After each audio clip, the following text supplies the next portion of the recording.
Dr. Dave again, here to talk to you about our next material science challenge at ATI. In this edition, we'll be talking about high temperature oxidation.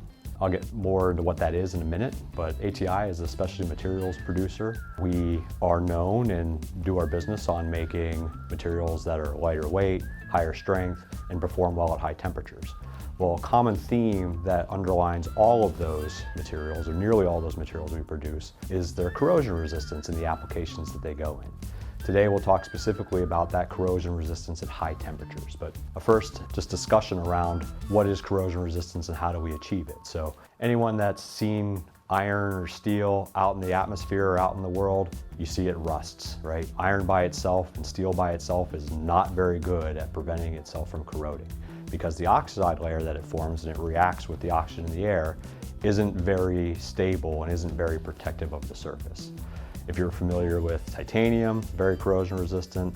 We all know aluminum from our soda cans and everything else. Those materials are so reactive with oxygen in the atmosphere that they form a very thin, very tightly adherent oxide layer at room temperature that then protects any other oxidation from happening. Stainless steels are product offerings that take and add chromium to iron.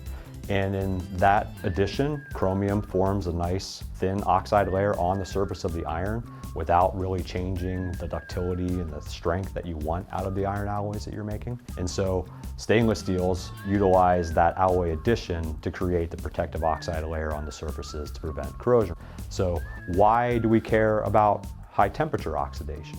Well, in a lot of the products we make, we talk about jet engine products that we have. We talk about the new field of hypersonics, where you have very high speeds, and that high speed with the resistance from the atmosphere creates very high temperatures and a lot of oxygen delivered to the surface. When you're oxidizing material at high temperatures, the reaction no longer stops. It's very important that we at ATI understand how do we make better protective films and make alloy additions to all of the materials we make, whether they be iron-based, nickel-based, titanium-based, or other, and create performance where we get both the high temperature strength, the high temperature performance to last the lifetime of the application. How do we engineer in the alloy additions needed to make better oxide layers and better performance for the longevity of those parts in those applications? So we do that via the study of oxidation of these materials, and how we measure that and how we study that is the topic of today. As we think about oxidation, we're going to go back to the board. We're going to look at how we measure how oxides form and what we're looking for from a performance standpoint. So, simple tests that we perform, taking a piece of metal, and I have a chart where I have a known weight, which I'll call 0 here, which is just my initial weight. And I'm looking for, at different temperatures, T1, T2, T3, whatever, I'm looking at over time as I'm exposing my metal to high temperature in an oxidizing atmosphere, whether it be air or another special atmosphere, what happens to the weight of my piece? And so really 3 different things can happen. In a perfect world, we see weight increase as oxides start to form on the surface, and it tapers off and becomes relatively stable from a weight gain standpoint. That means that I've oxidized the surface of my piece, and that oxide is adherent, it's thin, it's not getting thicker, and I have a nice stable protective film. What tends to happen more at high temperatures, where I have a lot more energy for oxygen to react with the metal and for oxygen to be able to move through the oxide layer and grow the thickness, I tend to have a curve that looks more like this, where I have a long, ongoing, increasing rate of weight gain. And so in good metal 1, versus maybe not as good metal 2, I might have 2 different slopes that show in metal 1, I'm a little bit better because I'm not gaining weight as fast. That means I'm gonna have longer life in my application before I get to a point where I've consumed too much of the metal or I have a different problem. In the worst case scenario, I have performance where I see weight gain and then I see weight loss.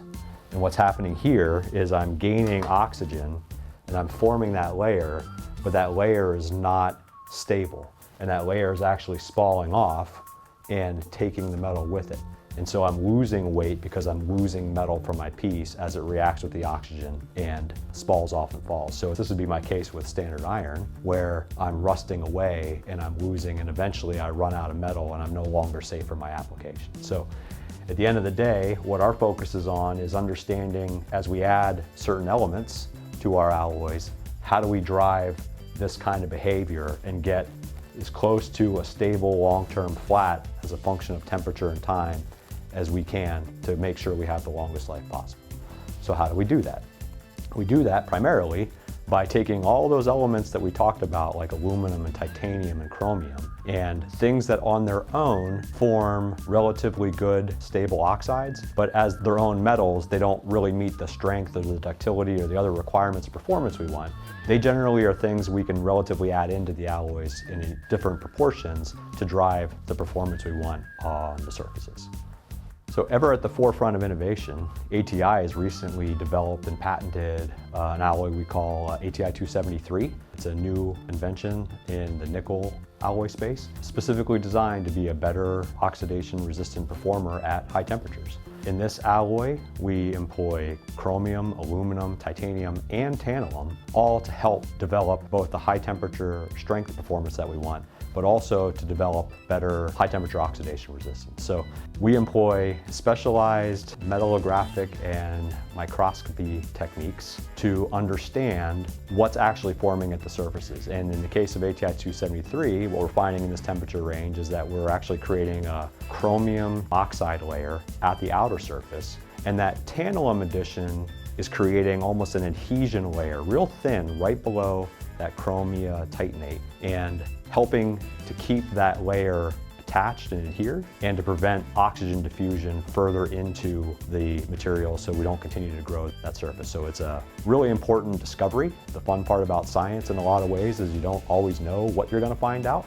And then once you make an observation, you figure out, how do I continue to develop that feature and continue to understand how I can leverage that to get better performance. So that was an interesting discovery on this materials. And so finding better performance gives us opportunities to continue developing products for better performance even in the future, even though we have this new alloy that we're working to get into applications today. That's how we understand high temperature oxidation. Follow along for future ATI education.